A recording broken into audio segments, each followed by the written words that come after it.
Boa noite. Estou passando para deixar uma breve mensagem com você nessa noite de quarta-feira, no nosso círculo de oração no lar. Eu quero refletir com você sobre o seguinte tema: vencendo a depressão. Vencendo a depressão. E vou me utilizar do PowerPoint para te ajudar nesse momento de reflexão, de leitura da palavra do Senhor. E vamos ler juntos o texto que serve de base para esta mensagem, que está no primeiro livro dos Reis, capítulo de número 19, versos de 9 a 18. Diz assim a santa palavra do Senhor: E Deus lhe disse: sai para fora.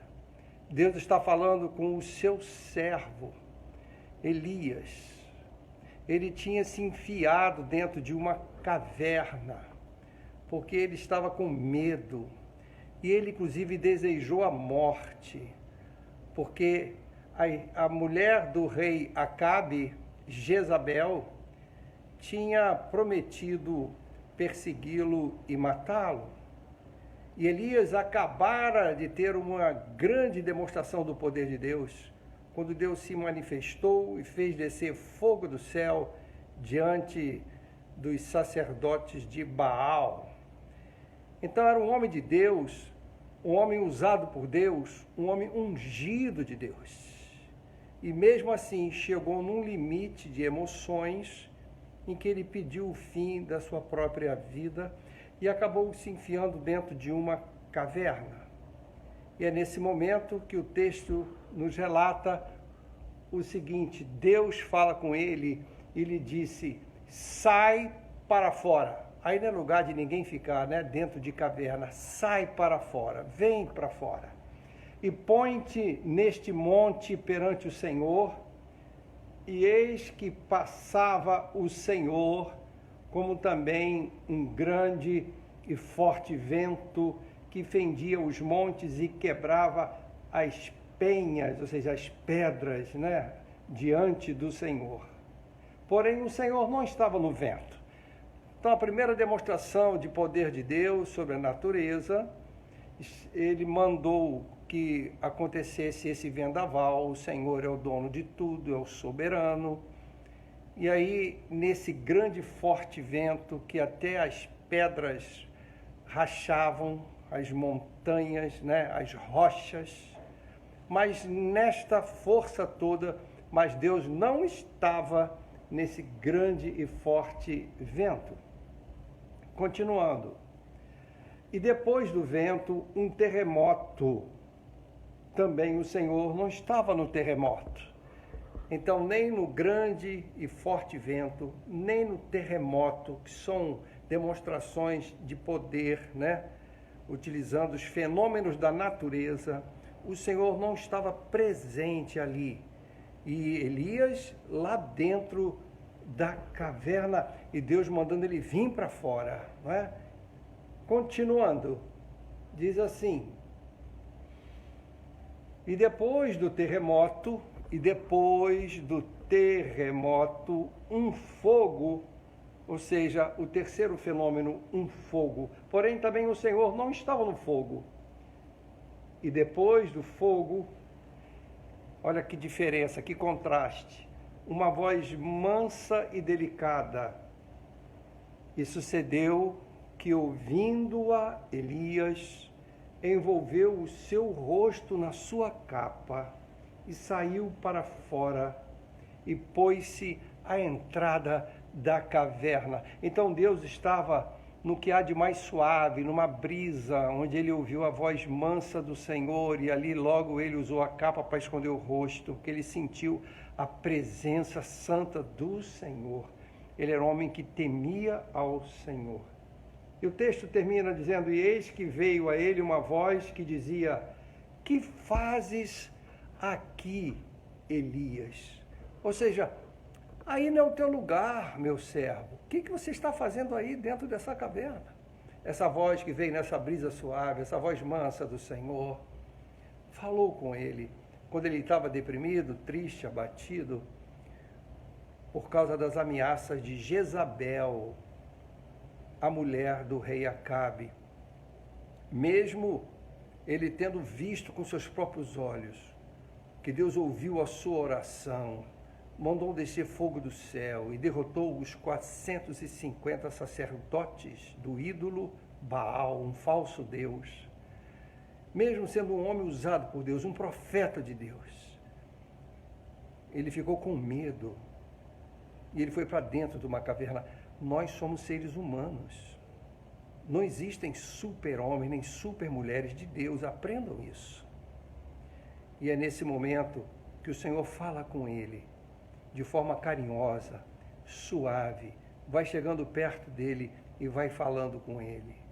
O que você está fazendo? Aí não é o seu lugar. Deus não gosta de ver nenhum dos seus filhos nessas circunstâncias, dentro de uma caverna, com medo, com pânico, com desânimo.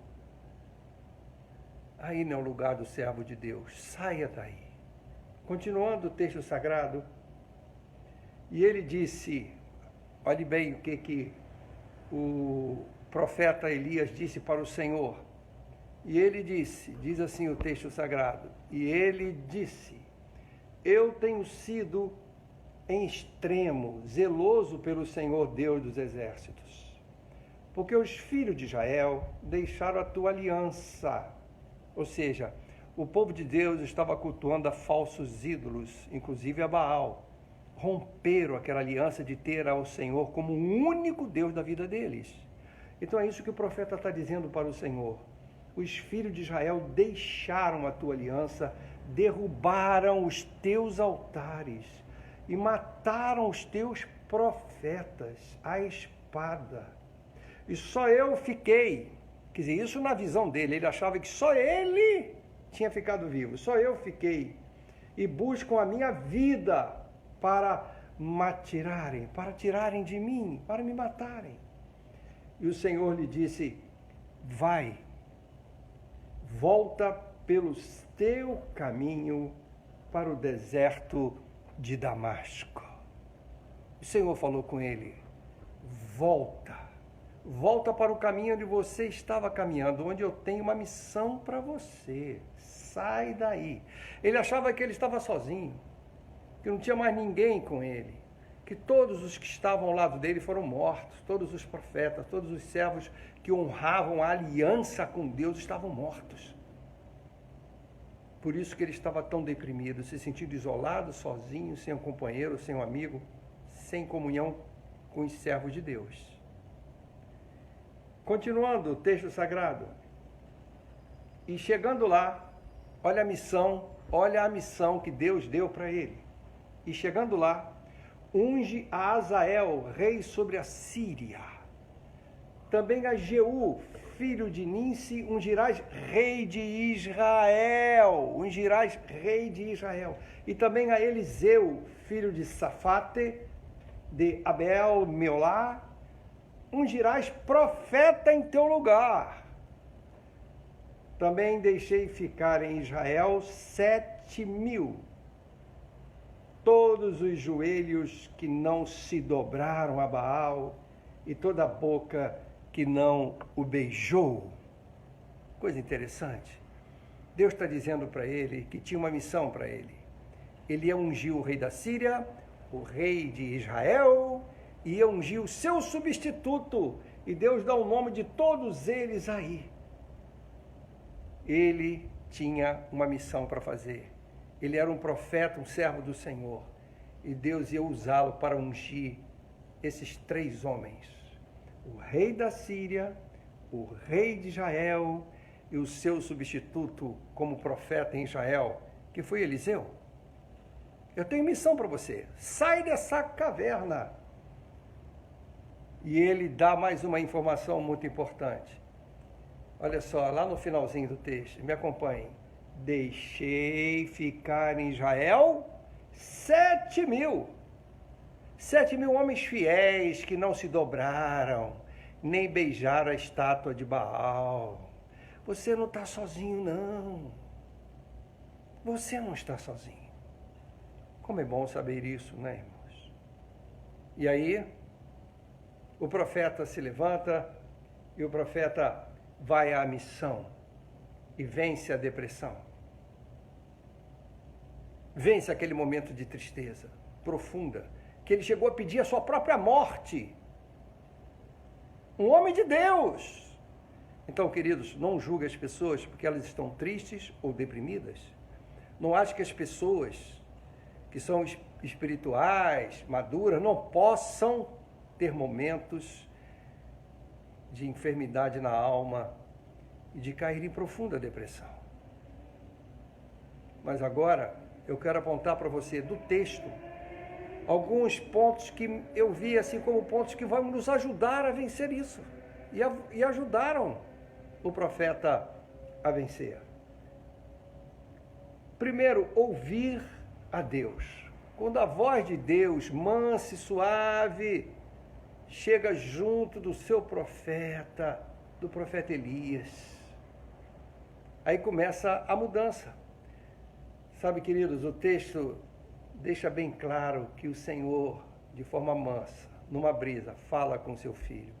E quando nós ouvimos a voz de Deus, quando nós ouvimos aquela voz mansa que fala ao nosso coração, nós nos reanimamos. E onde é que nós podemos ouvir a voz de Deus? Quando nós vamos para um momento de profunda comunhão com Ele, por meio da oração e da leitura da Santa Palavra. A voz do Senhor está na palavra do Senhor. E quando você lê a palavra e sente que o Espírito Santo confirma no teu coração e fala com você e particulariza aquela mensagem para a sua vida, Deus fala com você. Mas para isso você precisa separar um tempo para ouvir a voz suave de Deus. Não no terremoto, não no vendaval, não no fogo, mas numa brisa suave. Se você buscá-lo com humildade, ouvir a palavra dele, ele vai falar no teu coração. Esse é o primeiro passo para você vencer a depressão. Ame, leia e medite na palavra do Senhor. Segundo ponto, é retornar à missão. Sabe, queridos, o texto deixa isso bem claro. Deus tinha uma missão para ele ainda. E Deus tem uma missão para você ainda. Tem muita gente apavorada, tem muita gente deprimida. Eu soube hoje que um grande artista de novela, até de programações infantis, com 85 anos, se enforcou.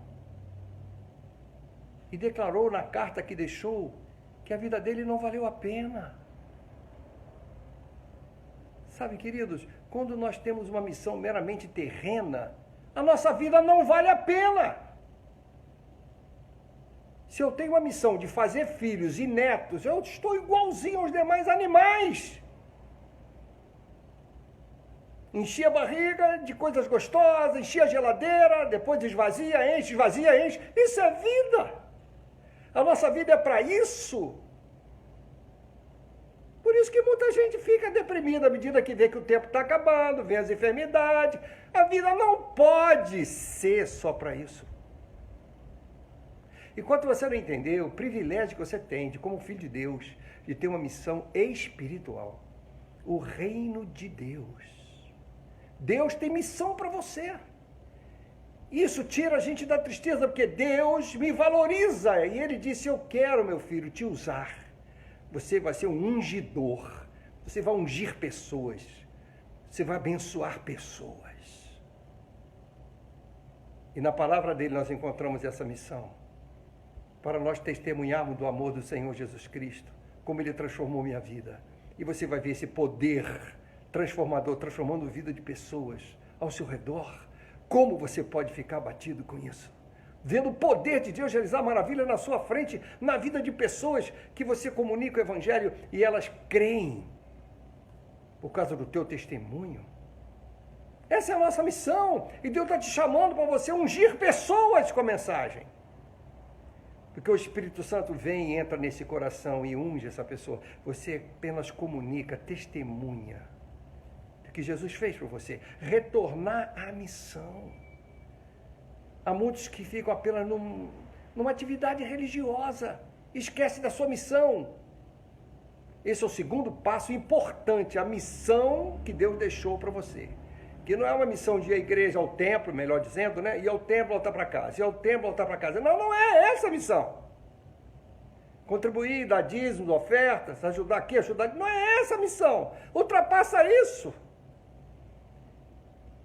É ser testemunha. É orar e testemunhar para as pessoas. Ungir as pessoas. E, finalmente, terceiro e último ponto que eu queria deixar com você, para que nós possamos vencer essa coisa terrível que abate tantas vidas, que é a depressão, está ali, ó, viver em comunhão. Ah, queridos, por que o Senhor disse para o seu profeta Elias, olha, você não está sozinho? Ah, irmãos, como é bom a gente saber que nós não estamos sozinhos.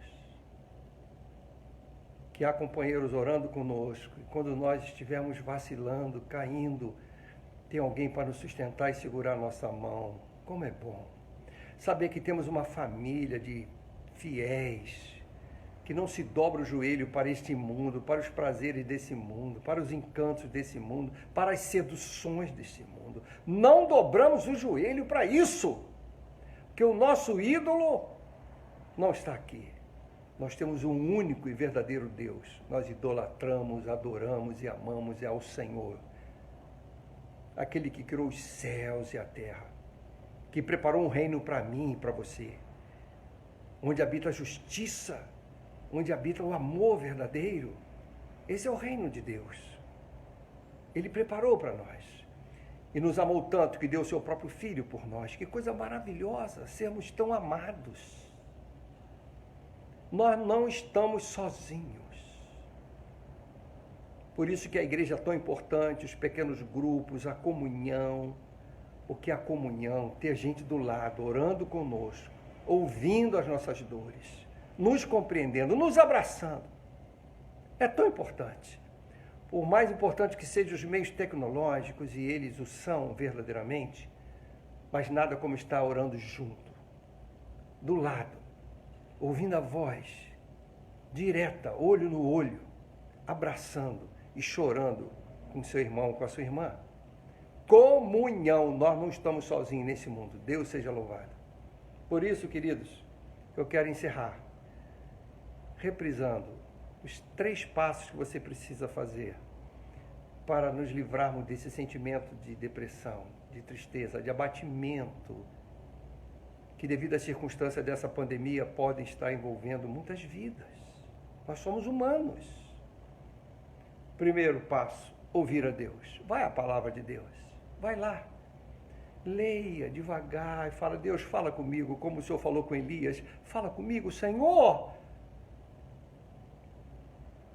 Quais as promessas que o Senhor tem para mim, para a minha vida, para os meus netos? Deus vai falar com você. O segundo ponto é retornar à missão.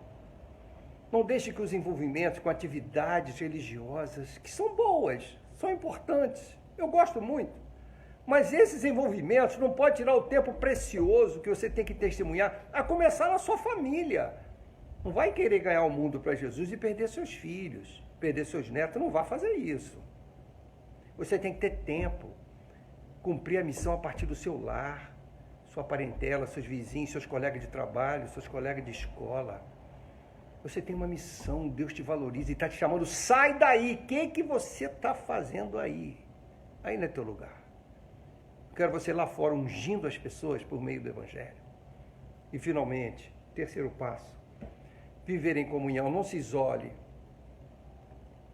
Você é um membro do corpo, e quando o membro não está no corpo, ele perde a oxigenação, o sangue não chega até ele fica doente, com todos os defeitos que nós temos, todos nós temos defeitos. A igreja foi preparada pelo Senhor Jesus Cristo, a instituição que Ele instituiu para nos abençoar e abençoar o mundo. Não julgue os outros, se achando você sendo especial, maior do que ninguém. A igreja é para um perdoar o outro, um apoiar o outro, um abraçar o outro, porque nós somos todos irmãos em Cristo, transformados por esse poder. Valorize a comunhão. E como nós estamos valorizando nesses dias, a falta que está fazendo a nossa comunhão. Deus te abençoe e que essa mensagem possa ter entrado profundamente no seu coração, vencendo a depressão. Um abraço. Fique com Deus.